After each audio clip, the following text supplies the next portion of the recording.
Bonjour et bienvenue à tous pour cette neuvaine de la Nativité de Marie. Aujourd'hui, 7e jour, Sainte Marie, belle âme.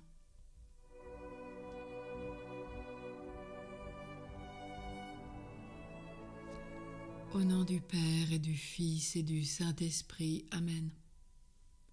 Je crois en Dieu, le Père Tout-Puissant, Créateur du ciel et de la terre, et en Jésus-Christ, son Fils unique, notre Seigneur, qui a été conçu du Saint-Esprit, est né de la Vierge Marie, a souffert sous Ponce Pilate, a été crucifié, est mort, a été enseveli, est descendu aux enfers, le 3e jour est ressuscité des morts, est monté aux cieux, est assis à la droite de Dieu, le Père Tout-Puissant, d'où il viendra juger les vivants et les morts.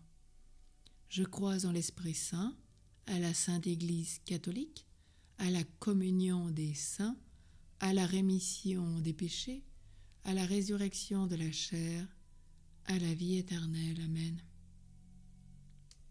Viens, Esprit Saint, éclaire mon intelligence pour que je connaisse tes commandements. Fortifie mon cœur contre les embûches de l'ennemi, enflamme ma volonté. J'ai entendu ta voix et ne veux m'endurcir, ni opposer de résistance. Ô esprit de vérité et de sagesse, esprit d'intelligence et de conseil, esprit de joie et de paix, je veux ce que tu veux, je veux comme tu voudras, je veux quand tu voudras. Sainte Marie, siège de la sagesse, prie pour nous. Saint Joseph, Père et Maître de vie spirituelle, prie pour nous. Notre ange gardien, prie pour nous. Nous vous saluons, ô belle âme de Marie, que Dieu a regardée avec complaisance de toute éternité.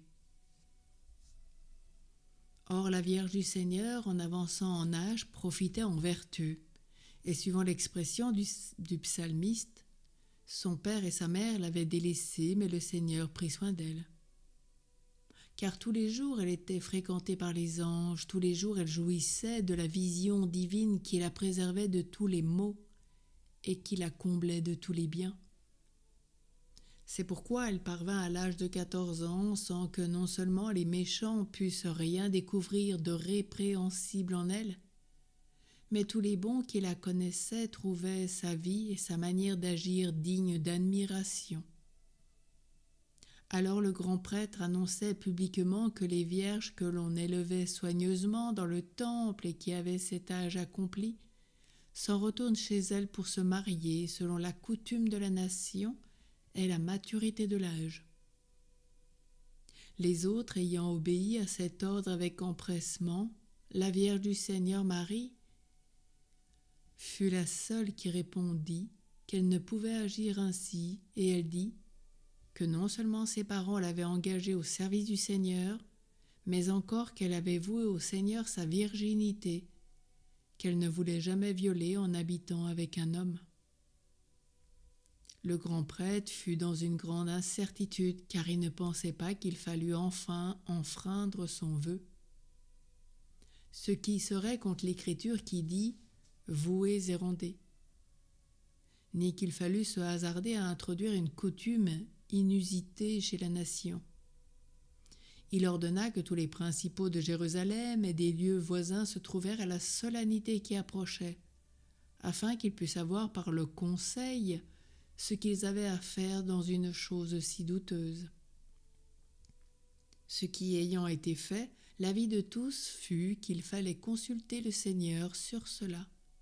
Et tout le monde étant en oraison, le grand prêtre, selon l'usage, se présenta pour consulter Dieu. Et sur le champ, tous entendirent une voix qui sortit de l'oracle et du lieu de propitiation, qu'il fallait, suivant la prophétie d'Isaïe, chercher quelqu'un à qui cette Vierge devait être recommandée et donnée en mariage.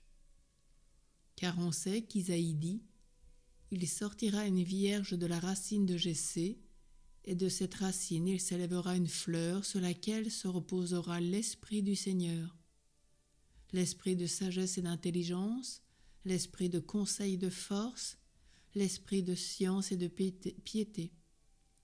elle sera remplie de l'esprit de la crainte du Seigneur.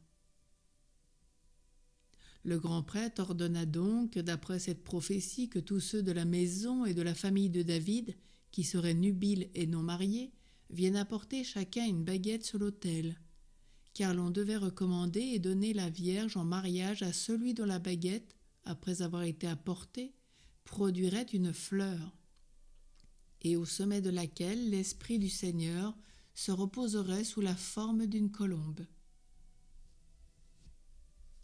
Dieu Tout-Puissant et Miséricordieux, qui par la coopération du Saint-Esprit avait préparé le corps et l'âme de Marie, enfant, pour la rendre digne d'être la mère de votre Fils, faites que par les vertus et l'intercession de celle dont nous vénérons de toute l'affection de notre cœur la très sainte enfance, nous soyons délivrés de toute souillure de l'esprit et du corps, et que nous puissions parfaitement imiter son humilité, son obéissance et sa charité.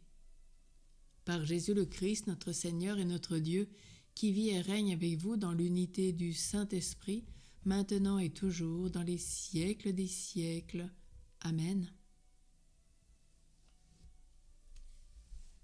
Notre Père qui es aux cieux, que ton nom soit sanctifié, que ton règne vienne, que ta volonté soit faite sur la terre comme au ciel. Donne-nous aujourd'hui notre pain de ce jour. Pardonne-nous nos offenses, comme nous pardonnons aussi à ceux qui nous ont offensés, et ne nous laisse pas entrer en tentation, mais délivre-nous du mal. Amen. Réjouis-toi, Marie, comblée de grâce, le Seigneur est avec toi. Tu es bénie entre toutes les femmes, et Jésus, le fruit de tes entrailles, est béni. Sainte Marie, Mère de Dieu, prie pour nous pauvres pécheurs, maintenant et à l'heure de notre mort. Amen.